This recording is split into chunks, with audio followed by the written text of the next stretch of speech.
The June 14th Iranian presidential elections produced, contrary to general expectations, a victory for cleric and former nuclear negotiator Hassan Rouhani, who's going to take office on the 3rd of August. And we're here to decipher the domestic political reasons for that election outcome and to try to anticipate what international consequences it might carry.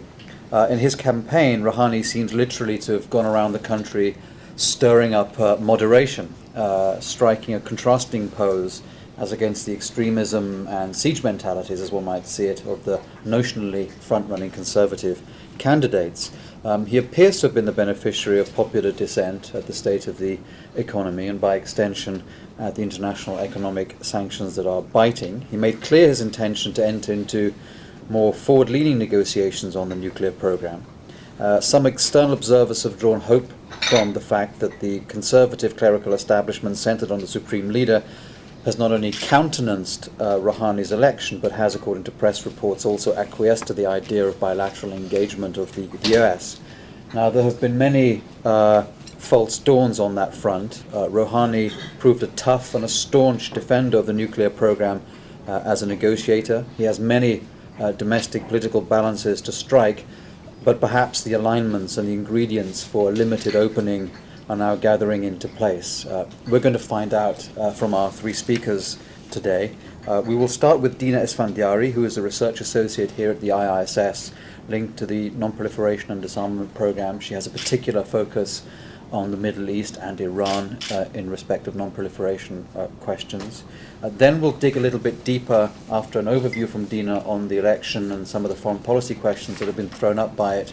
We'll delve deeper into the domestic aspects, turning first to Saeed Bazin, who's an Iran analyst at the BBC Persian service, and then to Azadeh Moaveni, who is the former correspondent for the Middle East for Time magazine and now writes for a number of prominent outlets.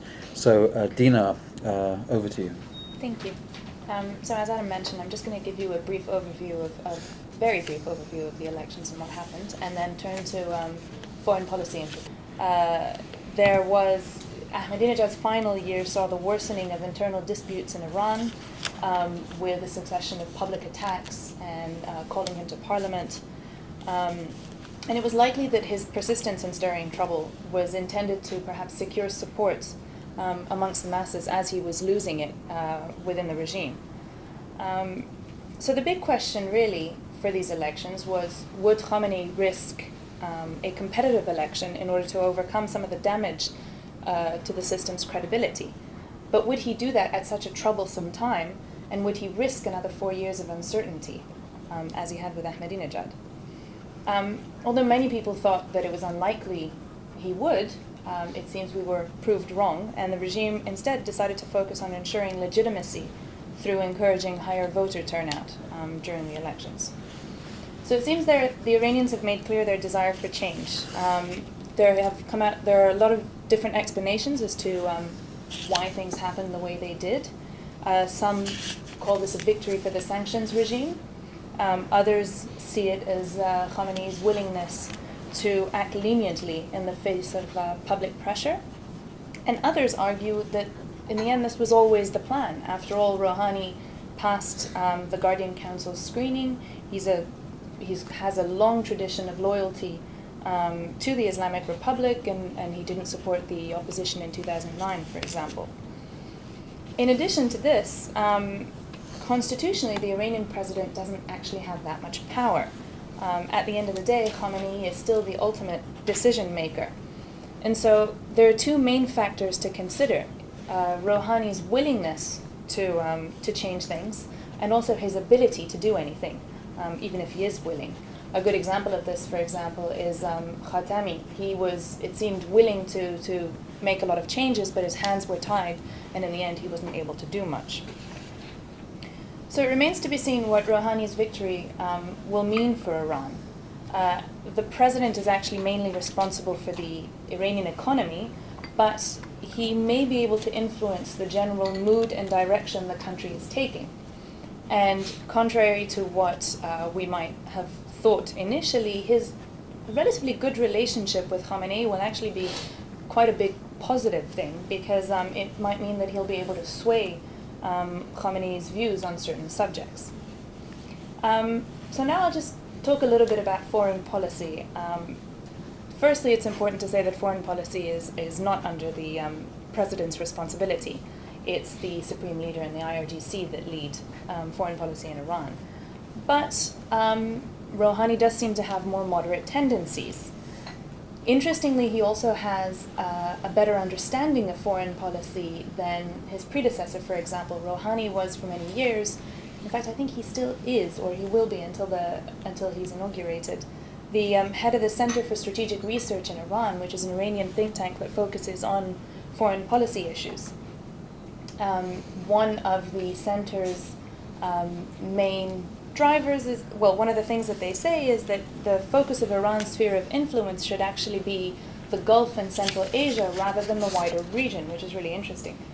And one of the first things that Rouhani has done since being elected is that he's already spoken about mending relations with countries like Saudi Arabia.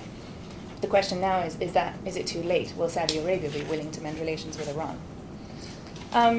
There's also a better international understanding of Rouhani's views, again because Rouhani's spent a lot of time doing a lot of writing on foreign policy and because of his think tank. So it's likely to be a lot less opaque than under Ahmadinejad. The other interesting thing is whether this will be an opportunity to re-examine some of the drivers of Iranian foreign policy. The traditional ideological driver, which was to a certain extent represented by Jalili in the elections, was obviously very unpopular. So it'll be interesting to see whether there's going to be a retreat of the ideological drivers in favor of economic interests, for example. Having said all of this, it's unlikely that Iran's grand goals for the region will change. Iran has always made clear that it aims to be a dominant power in the region, and its existing foreign policy principles are very entrenched. So we'll have to wait and see whether he'll actually be able to impact them. In addition, Rouhani has indicated that he won't deviate from current Iranian policy on regional issues. Syria is the main one. Iran at the moment has far too much invested in Syria, and it seems like it is trying to demonstrate that this policy of relying on proxies in countries like Syria, but also in the region, is working. So it's likely that once he's in power, what he'll do instead is just focus on stressing the importance of involving Iran in finding a solution to the Syria issue. So likely through getting Iran involved in the talks, for example. In terms of the nuclear issue, the big question is there any hope for the talks?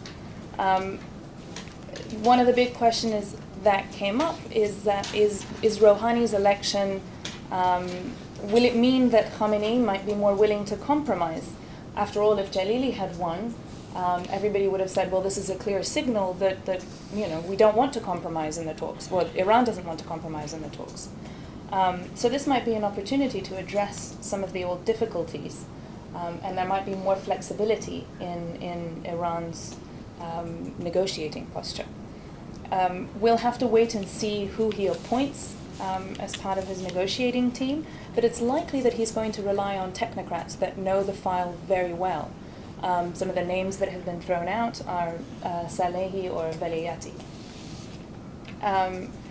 Also, Rouhani's stance on the nuclear issue has led to a little bit of optimism. In his first press conference, for example, I think it was in mid-June, he really insisted on greater transparency with Iran's nuclear program. He said that Iran sought to reduce tensions and sanctions, and one of the most interesting quotes was, "We will try to win back trust with the West."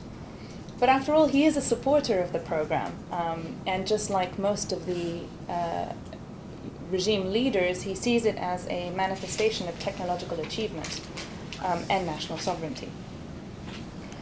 But he does understand the game of give and take much more than his predecessor did, and certainly than Jalili does. Remember, in 2003, it was Rouhani that agreed to the partial suspension of the enrichment program, and he did this all the while bragging to domestic audiences that suspension was only a tactical ploy to enable the nuclear program to advance in other ways, something that he repeated during his election campaign in TV interviews, for example. So clearly he understands the game. He knows how it's supposed to work. But Iran is expecting a few things in talks. Firstly, reciprocity in weight and substance of a deal.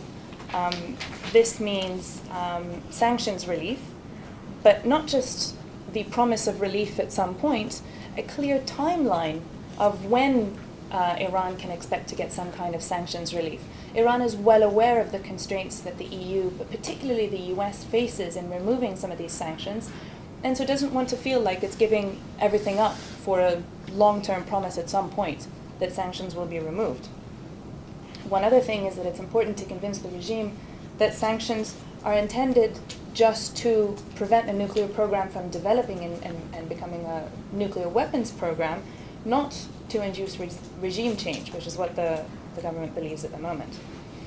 And this is where on sanctions, it's where the EU is an important actor in particular, because it can deliver where the US can't. It has more flexibility where the US doesn't. So it would be interesting to see whether they're able to perhaps offer a new kind of dialogue with Iran instead of just going back to the previous scheme of the E3 talking to Iran. Iran will be expecting some kind of acceptance of its right to enrich. Now, admittedly, this under the NPT is not a right. The right is to peaceful nuclear technologies if you're compliant with the NPT, but this has become too big of an issue within Iran for us to just gloss over it. So the question now is, will Iran be able to accept enough limits on its enrichment program that would prove the peacefulness of the program and allow the West to accept Iranian enrichment? Finally, Iran will want some kind of agreement on the end goal, the end state. Although they understand that the nuclear issue is the main problem at the moment in relations with the West, they would like perhaps to sit down and at least have a promise that talks will continue and that the international community will be willing to discuss Iran's larger strategic role in the region and perhaps have a clearer definition of its relations with the EU and the US. But for talks to succeed, there's going to have to be decisive leadership on both sides. On the other side, the US will also have to test any diplomatic opportunity, and this seems to be one such opportunity. But the question is, are expectations on both sides too great? And do both sides, do they just see it too differently in order for anything to be done? One of my colleagues has this great quotable sentence that he says very often. He says that many see Iran as a nuclear program with a country rather than a country with a nuclear program. And this kind of explains how Rouhani will need somebody from the outside to confirm that they have an international partner for their policies and in the talks, and they have a reason to be making concessions. Because if every Iranian, not offer, but every, Iran's willingness to talk is being stonewalled on the other side, then hardliners within Iran will turn around and say, well, you see, openness doesn't work. And there might be a, reverting back to a policy of resistance, which is what Iran's been doing for the last little while. So in conclusion, I'm cautiously optimistic about Rouhani's election, but unfortunately quite pessimistic about the international community's ability to respond to this new opportunity. Okay, thank you very much. Saeed. Yes, thank you very much. I'm going to focus on the domestic situation and where Mr. Rouhani stands and what has been the significance, strategic significance of these elections. What have we learned from them? I think the main message is that of change. The way that the public behaved prior to the elections and during the election campaign, and the fact that it participated in the great numbers, over 70% that it did, the way that the political establishment behaved, in that it accepted the return of the pragmatists and the reformists back into the political process, the way the degree of flexibility shown by the supreme leader, as pointed out earlier, and the way that the political forces themselves handled the elections. Although their main candidates were not allowed to run, Rafsanjani, Khatami were not allowed to run, they compromised and accepted a deal over the issue. All these things mean that all the participants accepted that the main narrative of the election was changed. They all wanted change. Now, the way that the population at large agreed to participate is extremely significant. There was great hope on parts of some opposition groups in Iran, and many of them boycotted the elections, that people would not be taking part, particularly after the elections 4 years ago, where there was a huge dispute. As you know, there were huge demonstrations, millions turned out on the street opposing the election results. There was the idea that this time people would not be taking part. But people did take part. People did take part. Did they not know that this is not a free election? Did they not know that this is not a fair election? That this is not a democratic election? Of course they did. Of course they did know. But nevertheless, they did take part in the election as an act of compromise. And this fundamentally means that although they want change, they want moderate, calculated, risk-free change. They don't want a Syria. They don't want an Egypt. They don't want an Iraqi situation. They don't want a Libya. They want change, but they want their fridge at the end of the summer holidays, and they want to buy a new computer for their kids, and they want to go on holidays during summer months. They don't want a war on the streets. So the second message is that people want change, but they want it in moderate portions, well calculated, without risk. The third lesson I think one could learn from the elections is that it was a coalition of pragmatists and reformists which won the day. As you know, in Iran there are 4 political factions, and you have the far right, which has supported Mr. Ahmadinejad for the past 8 years, and in the terms of the spectrum, I'm speaking about how they are willing to approach political change. How much political change are they willing to accept? The far right does not want any change. Quite on the contrary, it wants to restrict further the political process which exists in Iran.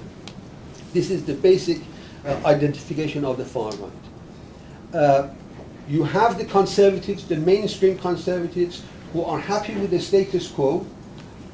They might want some degree of change, but generally they are happy with how things are developing.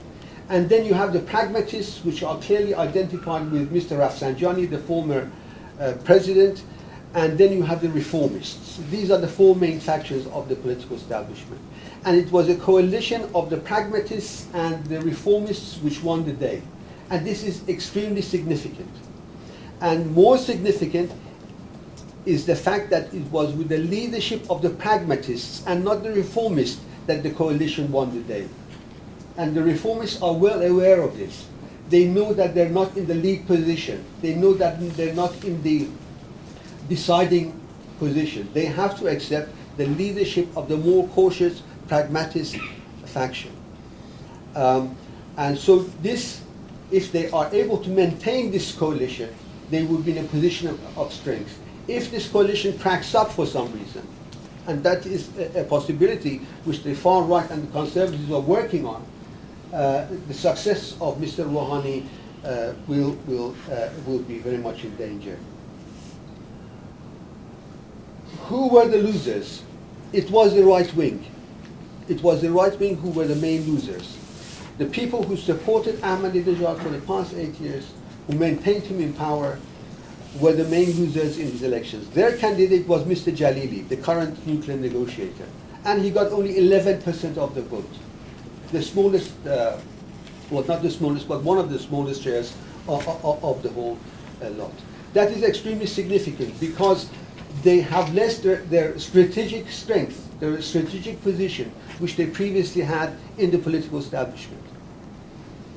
And as for the future, I think it's going to take them quite a while before they will be able to create some kind of cohesion, ideological, political, organizational cohesion within themselves in order to come back to the political mainstream. It is also significant to realize that the conservatives, the conservative faction, is still very much in control of the political establishment. Of course, the executive has been won by the pragmatists, by the reformists. Mr. Rouhani is going to take over next month. But the rest of the political establishment is firmly under the control of the conservative faction. You cannot underscore their significance. They're still very much in power. They control the judiciary, they control the legislature, they control the house of the leader, they control the military establishment, they control the security establishment. So they are very much a power to be reckoned with. And their candidates, who were Mr. Ghalibaf, the mayor, and Rezai, won a huge portion of the vote. So we have to very much consider where they stand and where they are, how they're going to play in the coming years. Now, I know there was a speaker a couple of weeks ago here, and he referred to this election process as a sign of weakness of the political establishment in Iran and a sign of the weakness of the supreme leader. I think, on the contrary, it shows the maturity of the political establishment, and it shows the maturity of the supreme leader, and it shows their flexibility, and it shows the legitimacy which they have managed to gain from this political process, from this political event. So I don't see these elections as undermining the system. On the contrary, I see it as strengthening the system. It has put the supreme leader in a more flexible position vis-a-vis the political faction and vis-a-vis the population at large. It has involved the population in the political process. It has brought back the reformist and the moderate factions which were alienated after the 2009 elections. It has brought them back into the political process without giving them any advantages. They had demanded the release of the political prisoners as one of their top priorities prior to the elections, and the supreme leader managed to bring them back into the political process without giving them that advantage, without any concessions. And he did not even allow their top candidates, i.e. Mr. Khatami and Mr. Rafsanjani, to participate. However, they're back in the political process. So I think the elections show that the political culture and the political system are generally more mature, and the maturity is evident on the side of all the players, and I think that is so I share your cautious optimism, but I'm not going to comment on the pessimism that I might have about the foreign element in this story. Thank you. Thank you very much. Azadeh, more cautious optimism or pessimism from you? Well, I'm going to talk about the economy. So unfortunately, that seems to only inspire pessimism. That's good. And I'm mainly in this, I'm relaying, I think, a lot of the slightly dark and very caution, encouraging remarks and things that we're reading in recent days by people who are close to Rouhani himself, who've been having conversations with him about the economy and who've related. I'm just going to quote the former mayor, Karabaschi, the former mayor of Tehran, who said, we met with him recently, and he had been briefed after the election a bit more thoroughly about many sort of the country's files, especially the economy. And he said that, I was accused during the campaign of offering a dark portrayal of things, and now I realize that I was actually providing a really bright portrayal of things. So this is the man himself sort of characterizing his own pretty biting criticism of how things have gone and how the economy had been handled as too light. I'm going to talk about the economy mainly because I think this was arguably an election that was about the economy.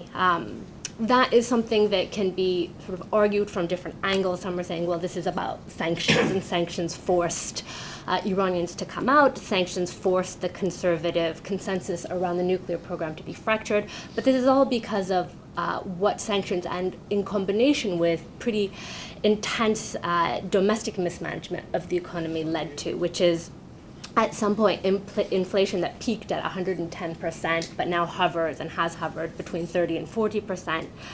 In unemployment that officially is estimated at 12%, but unofficially is at 20%, and for youth unemployment is estimated at about 30%.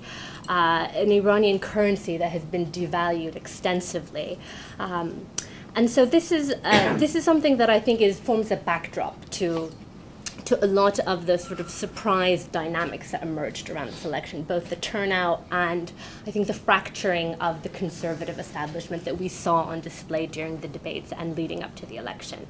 I think Rouhani around the economy did not present as specific and articulated plans of some of the other candidates, but his election has, I think, very much encouraged people to be hopeful about what he might be able to do with the economy. The price of the dollar dropped after his election. A prominent bazaar merchant said, we've not seen this kind of calm in 20 years. And I think that there's great eagerness and anticipation for the cabinet that he appoints. And it's a bit difficult, I think, to have this conversation without knowing who he's going to try and appoint in the very important ministries. But we do think, I think we do know that he will draw upon former executives like Karabashi, the former mayor of Tehran, and the sorts of figures who have expertise but who've been out of politics and economic planning for the last 8 years and who have ties to the private sector and may inspire some confidence. I think he has mentioned specific plans as a private sector investment plan that would overhaul the business environment. There are a lot of very outdated regulations that make it difficult for Iranian manufacturers, for Iranian businesses to deal with labor, to basically oversee a lot of their activities, and that's been passed but not approved, and so he's talked about actually seeing these things through the system. I think with the economy, there's a lot of overarching problems that arise out of sanctions, and especially the banking restrictions that come out of sanctions. So to an extent, there is a context to this that will be beyond Rouhani's control. None of those sanctions will be dialed down quickly, and once they are, and if they are, I don't think the effects will be felt for quite some time. But there are things within the realm of the domestic economy that he can certainly take up. Inflation is one, and he's indicated that he has plans and ways of trying to ease this. I think inflation in countries that don't have such a politicized economic system is something that can actually be dealt with in a matter of months, and has been in cases of very endemic hyperinflation. But for Iran, Iran is coming out of 8 years of a fairly reckless economic management. I think the Ahmadinejad tenure was one in which the state tried to negotiate its relationship with Iranians and to conduct politics through the economy. We saw that mainly in the case of subsidy reform, which ended up being incredibly inflationary and costing more than the subsidies that it intended to do away with. To summarize, then, Dina was encouraged by the election result in terms of its potential significance, but maybe a little concerned that the international community wouldn't be agile enough to respond and might, as it were, miss the bus on that. Saeed underlined the fact that the election outcome demonstrated a desire and an appetite for moderate change, and a tendency there reinforced by the fact that in this pragmatic reformist coalition that's coalesced, it's the pragmatists who are very much driving this, and at the same time within the wider context an entrenched conservative establishment whose strength is sufficient to allow it to attempt some flexibility, it would appear. And Azadeh, I think you were touching on the parlor state of the economy, and I suppose the question there would be, to what extent does that play into the hands of those people who do feel that there needs to be progress on the nuclear negotiation to try and find a way of relieving some of the pressures generated by international sanctions? And then the question is, beyond the basic calming effect which Rouhani's election has had on the economy, can he move forward with a real agenda for measures that will improve the macroeconomic performance of the country, and the economy, which has perhaps been too politically managed, needs to be pushed into a more technocratic form of management in the future. So we'll spend the rest of the time that we've got now with questions and comments from you. And if you want to catch my eye, just raise your hand and then identify yourself when I've pointed at you, if that's okay. Mark Fitzpatrick, who's just re-emerged. Apologies for being late. I just came from a country that has grave interest in the issues, a lot of skepticism. I was in Israel. And the biggest question maybe was, will the Supreme Leader allow any change? And there was divided opinion on it. Some were pointing to some small signs of willingness to engage, but on the other hand, no actual engagement to date. And I was just saying, even if you engage, I mean, engagement is not the objective. The objective is stopping a latent nuclear weapons capability. So I'm just wondering if maybe I missed it, the willingness of the Supreme Leader actually to allow any change. Who wants to tackle that? Well, Said? yes, I think that is possibly the most critical factor in the calculation. How far is the Supreme Leader willing to change?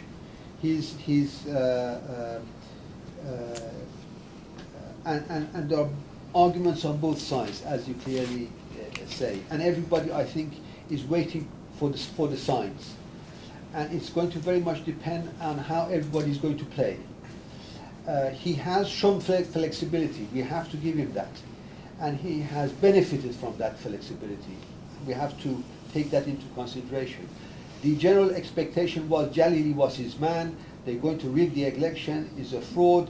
Jalili is going to become the president. They're going to continue with their policies. This was the narrative before the elections by many observers and analysts. It didn't play that way. They were much shrewder. He opened up the system sufficiently that he would be able to control it, so it didn't get out of hand, it didn't become chaotic.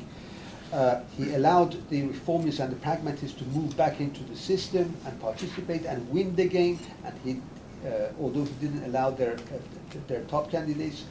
So he's shown flexibility. And let us not forget that the Iranian regime has been through major changes in the past 34 years, and it has handled them. It went through a period of revolutionary war with Iraq, it went through a period of reconstruction with Rafsanjani, it went through a period of reform with Khatami, it went through a period of social justice and right-wing policies with Ahmadinejad, and now I think it is sufficiently strong to handle a period of pragmatic politics. We don't know how far these policies will go.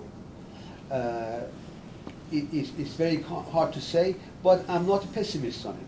The fact that he has allowed these elections to take place, that he has shown the flexibility, that he sees the benefits of 70% of the people coming out to vote, means that he might have the appetite.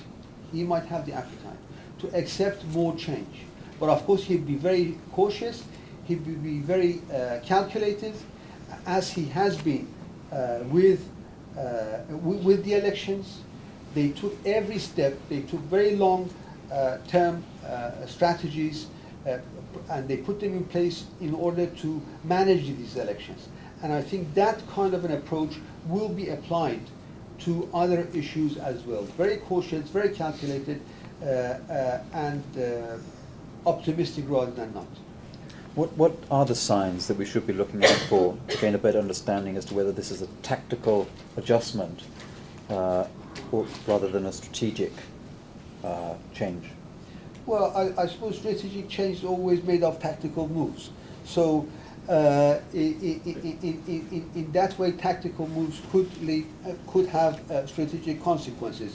I'm not saying that the regime has sat down and decided, well, we're going to give up what we were, and we're all going to go secular, and we're going to capitulate on the nuclear dossier, and we're going to accept the collapse of the Soviet regime. No, I'm not saying that.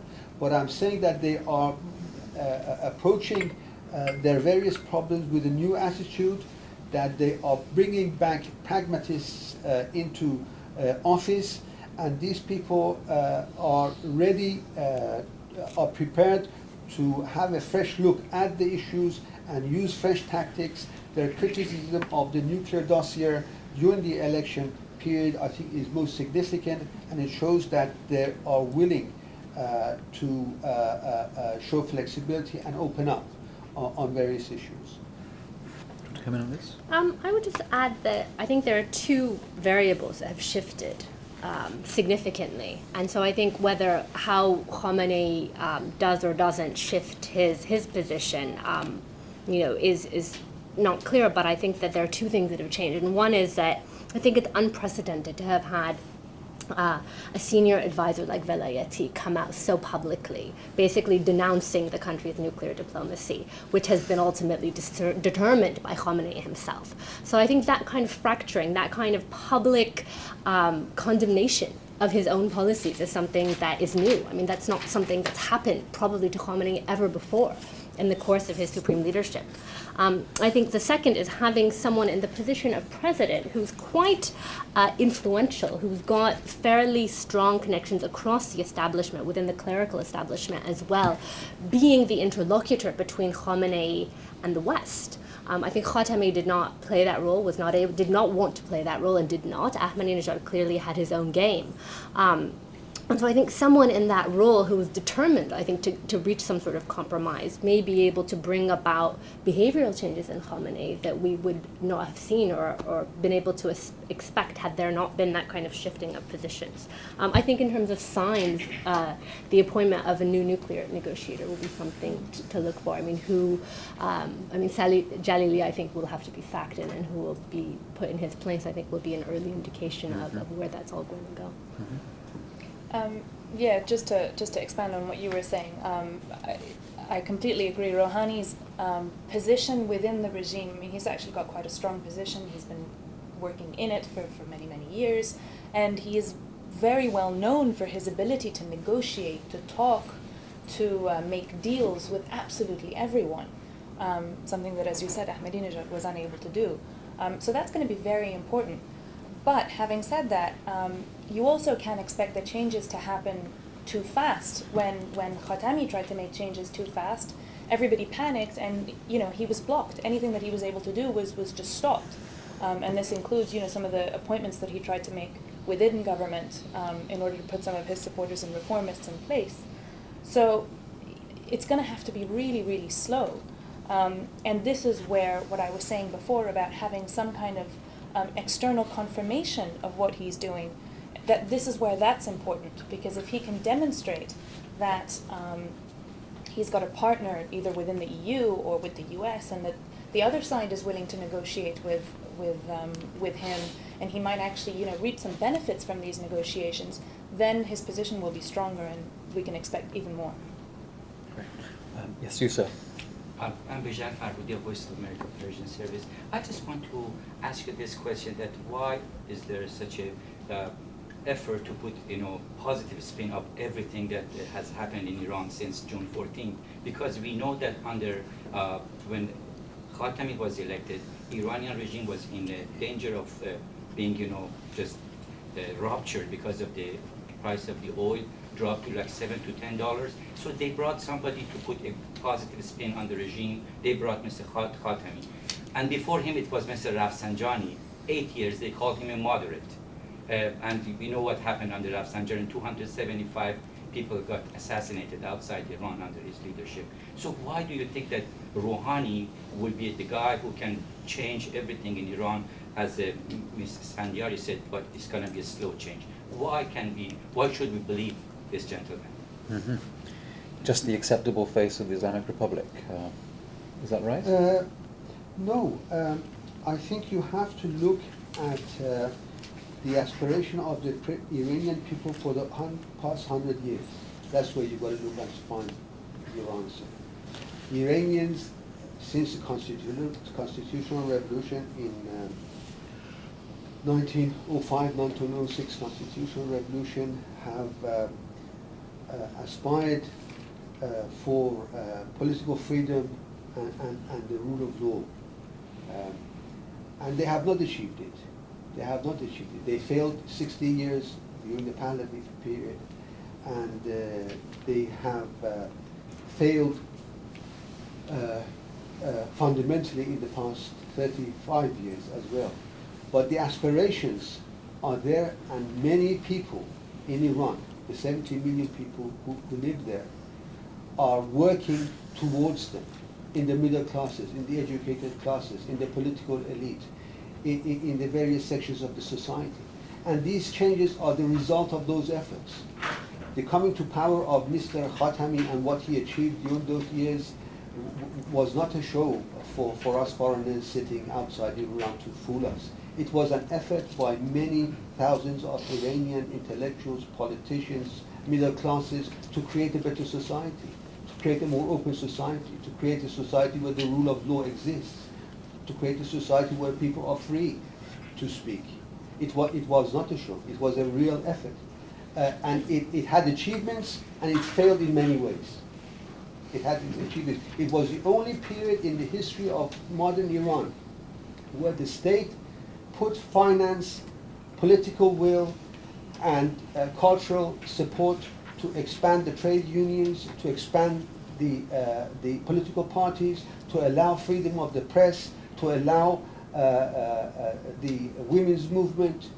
To speak of it as a show to fool the foreigners, I think is not really correct. And I think what is happening now is another effort by all those people who believe in these ideas. They might fail. There are no guarantees. Who can give guarantees? But it is a real effort. It's a tremendous effort. It might win. It might lose. We don't know. Everybody's risking it, and they're putting their backs into it. And I think it's worth giving them the chance.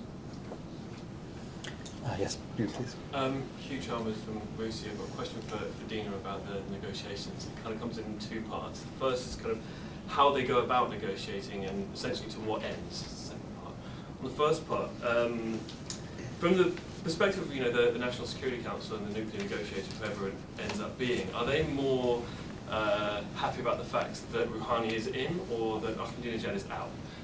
In the past, Ahmadinejad has probably made their lives a little bit more difficult than they needed to be by kind of the occasional outburst of rather violent rhetoric towards regional states. Do you feel that the more important factor in terms of their negotiating stance and tactics is that they no longer have to worry about Ahmadinejad? A complicating factor has been removed, essentially. And the second part, towards what end? You do say that Rouhani is very good at making deals, and certainly his Times nuclear negotiator supports that. And given the fact that Conservatives still do have quite a lot of skin in the game, and you said yourself that you can't expect things to move too fast because otherwise it might be a bit too much of a shock to the system. Do you think this is really an opportunity for them just to really manage the status quo of negotiations much better, rather than actually make concrete steps towards kind of winding down the crisis or actually kind of moving back on some of their nuclear capabilities?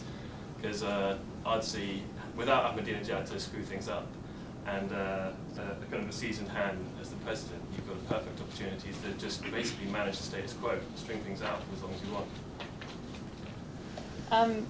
Absolutely, it's a possibility. I mean, I wish I knew.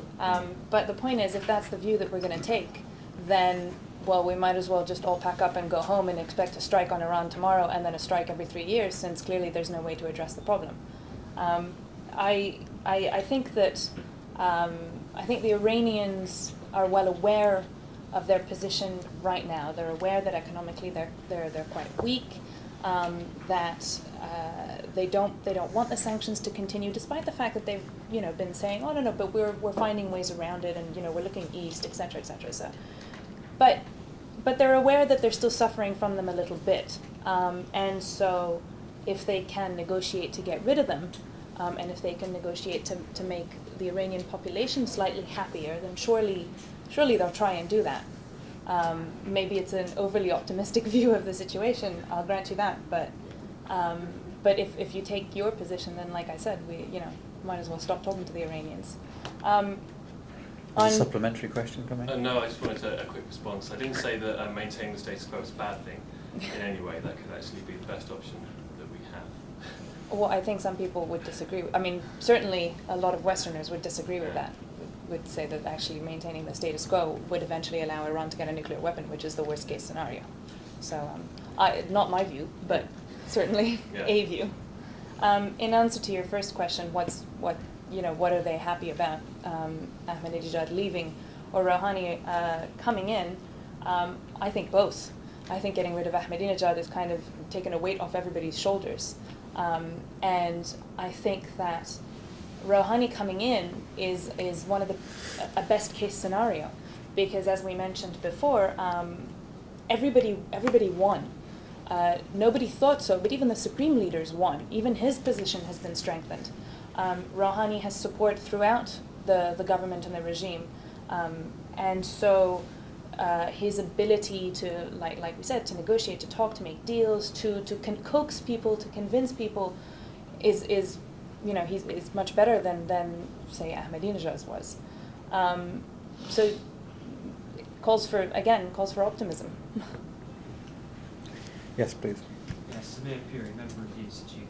Carrying on from Mark referencing one of Iran's major regional adversaries, I wanted to ask you about Saudi Arabia, how Saudi Arabia might be deciphering Iran's elections. Now, understandably, we're thinking about Iran's elections from a Western perspective. Dina, I think, mentioned two things. Firstly, the Saudi dimension. Secondly, that foreign and security policies in Iran are controlled by the Khatameh, so there's continuity there that will outlast change in the elections. But do the Saudis see any positivity in a firebrand like Ahmadinejad being replaced by more of a pragmatist? And with regards to Syria as well, in terms of how the ideological competition of the region is understood between Saudi and Iranian respective positions in recent histories, is there likely to be any change at all in how the two countries would see Syria and the Iranian investment of effort there? Thank you.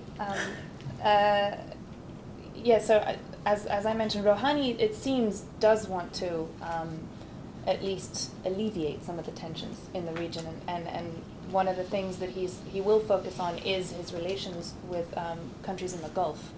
As I said, one of the driving forces of the CSR, the think tank, was that Iran should focus on the Gulf and the Central Asian states rather than the wider region. So on the Iranian side, although not everybody within the regime will be pro such a policy, I do think that Rouhani will try and make an effort to at least normalize relations to a certain extent with countries like Saudi Arabia. The big question is what's going to happen on the other side. I'm not sure that the Saudis will be ready for a relationship with Iran.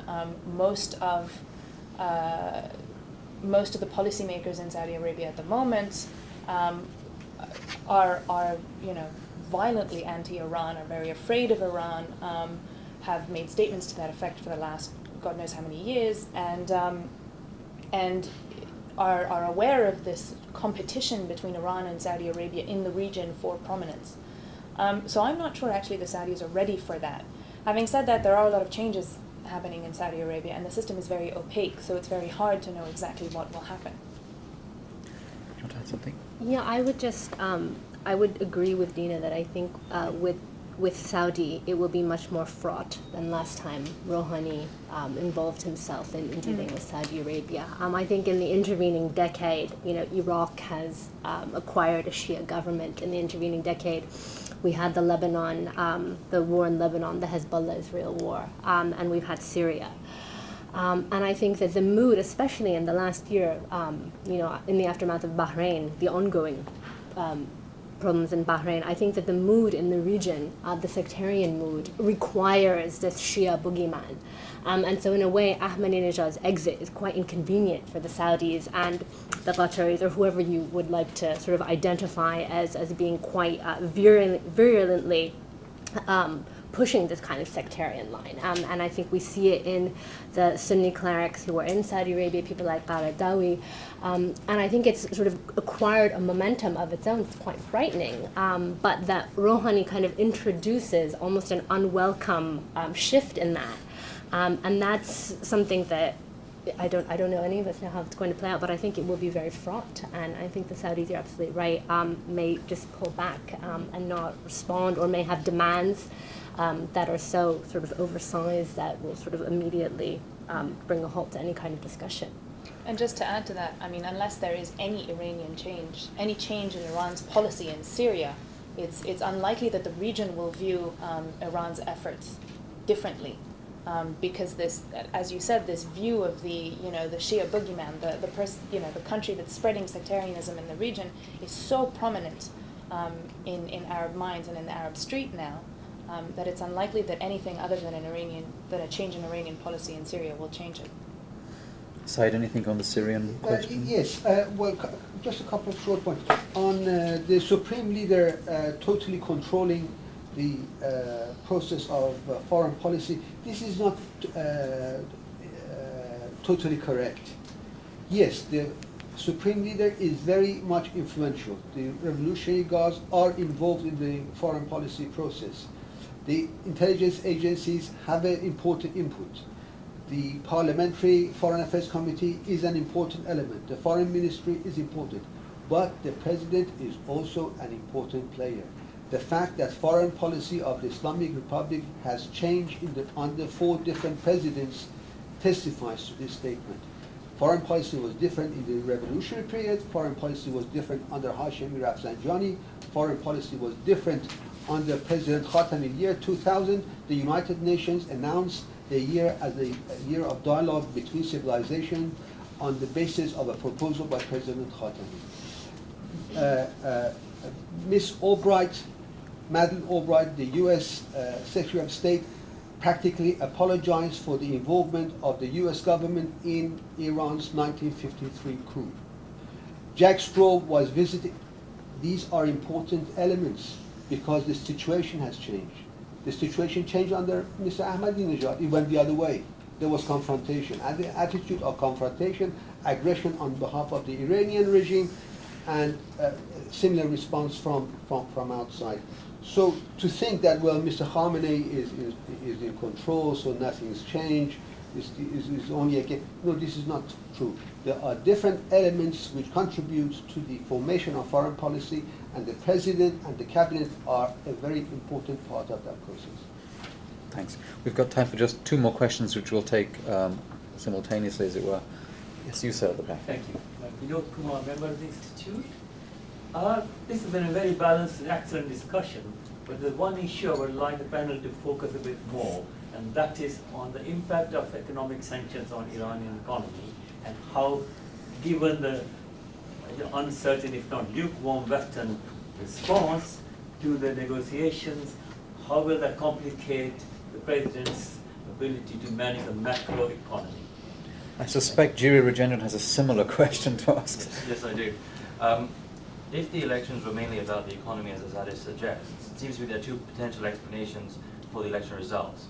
One is that people blame the state of the economy on domestic economic mismanagement and thought Rouhani would be more competent in the economic arena. The other is that they believed that the state of the economy was, because of the sanctions, and you'd be better at negotiating a settlement in which sanctions would be alleviated, therefore improving their lives. And I suppose it's a combination of both of these things that are at play. But I wondered what your thoughts were on, if you could disentangle those 2 things, if there's any evidence in public opinion for either side of that. Thank you. We'll just smuggle in one last question here, though. Yes, Nazin Nasri. Regarding Mr. Khatami, it was under Mr. Khatami that most of the newspapers were closed, and the student opposition was clamped down, and they were, in prison. So we have to remember that. And also, as far as the election results, the election results showed an inverse correlation between the winner and who was closer to Mr. Khamenei. So the candidates who positioned themselves further from Mr. Khamenei, they're the ones who achieve more, higher votes. But at the same time, if I were the Revolutionary Guards or I were the Basijis, I would be very, very upset. Because in 2009, I stood behind Mr. Khamenei, and I clamped down on people. But in 2013, Mr. Khamenei left me out of the circle of power. Thank you. Azadeh, why don't you tackle the economic questions and then maybe ask Dina and Saeed to touch on some of the broader issues that have just been raised. Sure. Well, in terms of sanctions and sort of macro management of the economy, I mean, they're incredibly intertwined. I think that one thing that will be the chief demand of the Iranian negotiators at the next round, whenever it is the sanctions, the banking sanctions, because that is the sort of crux of what is choking the Iranian economy. I mean, no banks will do business with Iran. And until at least that sort of piece of the wider sanctions picture is shifted about, there's very little that can be done, I think, to bring in any kind of investment and to actually transact anything with the sale of oil, with anything. And Iran is operating at a huge loss, having to sell and barter and basically conduct its economy in this kind of informal way. So I think that's going to be the chief demand. Whether they get that at the beginning, I think is very doubtful. I mean, I think that there will be some kind of sanctions relief offered. I don't think it will be the big sanctions at all. But I think we'll have to watch and see. I mean, I think that will be the opportunity. Will there be any creative diplomacy around that question of will it be just enough to create political cover for Rouhani, but not the sort of high value sanctions that Congress doesn't want moved anytime soon. But beyond that, like as I mentioned, I think there's quite a lot of macroeconomic policy shifting that can be handled without sanctions. I mean, just simply the handling of the currency policy and monetary policy will have essentially a piece apart from sanctions, can be handled independently. And reducing the money supply, which is a big cause of inflation, I mean, that is also something that having proper economic planning in place can deal with. So inflation can be brought down, there can be some measure of job creation. And I think that the value of the rial can be slightly improved without the sanctions regime being shifted in a dramatic way. So I think there's some that can be done. I'll just quickly address who is blamed for sanctions, which I think was your question. I think right now it's a fairly mixed sentiment on that. I think that probably the majority, and I think this is something that would differ according to sort of urban class kind of demographic issues. I mean, I think middle class, urban, educated Iranians would probably blame the government for its mismanagement. I think that maybe more rural, smaller town, traditional, slightly working class. I mean, I think it does. I've heard it discussed by Iranian economists and analysts inside, sort of fracturing along those lines. But I think that as sanctions become more intense, I think the blame is shifting. I think the mood is shifting towards blaming the West, and I think that's something that. Is something that especially America has been concerned about, because there's not been a lot of public diplomacy around the ethical cost of sanctions. I mean, the exemptions for medicines, for example, has not really come off, even though there was a lot of talk about focusing on that. So I think that the mood was sort of shifting towards blaming sanctions rather than the government, but a split along those lines. Thank you. Dina? In terms of the impact of sanctions, clearly they have been having an impact. It's harder for Iranians to do business, for example. A lot of the economic indicators within Iran are showing that it's a bit of a mess. But of course that has to be mixed in with a lot of economic mismanagement, as was mentioned before. But Iran's economy is far too big and far too diverse for it to collapse because of sanctions. So that's unlikely to happen. In addition to that, the regime has been very good at focusing the impact, at targeting the impact of sanctions on parts of society that it doesn't like. So, for example, it's done a relatively good job of protecting, of course, regime loyalists, the poorer classes, and then targeting a lot of the sanctions on the middle classes, for example, who are really feeling the impact of sanctions. In terms of one part of your question. Yes, the elections were definitely about the economy, but it's actually kind of ironic then that Rouhani was elected, because Rouhani, during his campaign, wasn't very clear on how exactly he would tackle the economy. So I think although the economy was the main topic of the elections, the candidate chosen in the end was not chosen, for his ability to tackle the economy. But having said that, Rouhani is now starting to talk a little bit more about what he would do, what he will do, and for example, boosting the Iranian business community through various measures, loosening up some of the tough rules that were in place before, and how you had to go through the IRGC, etc. So small measures like that, but it's still unclear for now exactly what you'll do. Said, you have the last word. Yes, I think just very short point about what you said about the economy.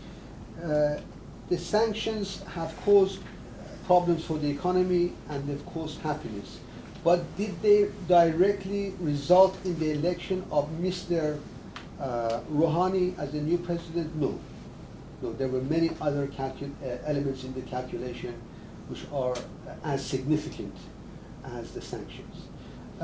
Now, the statement about Khatami's period and the closure of newspapers, you're absolutely right.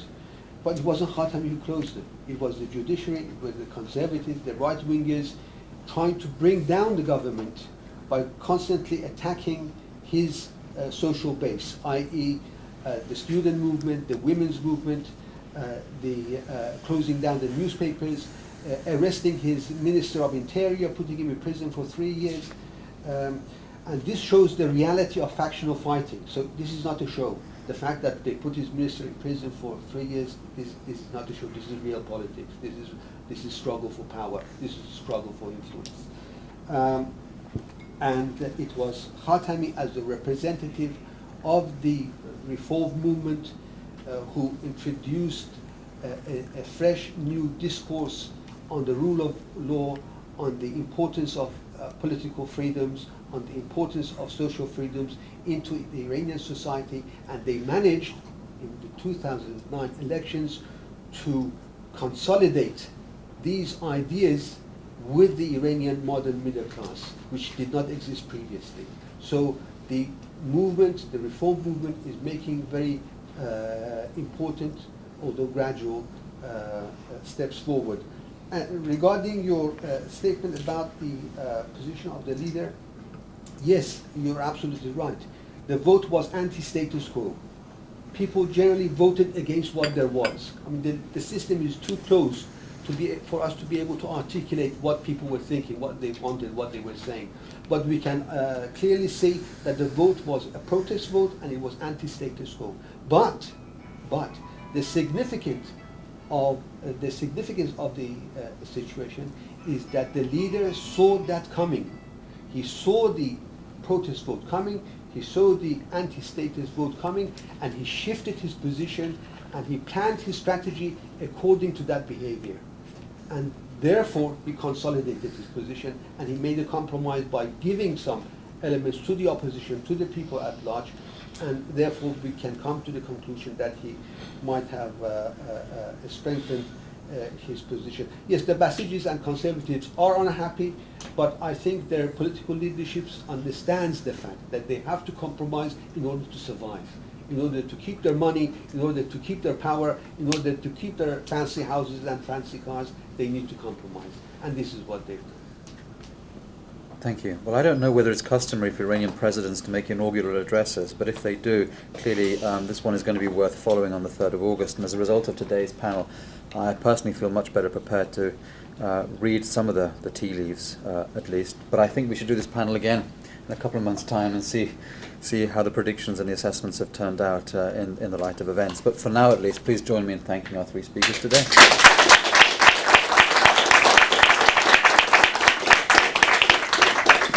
Thank you very much.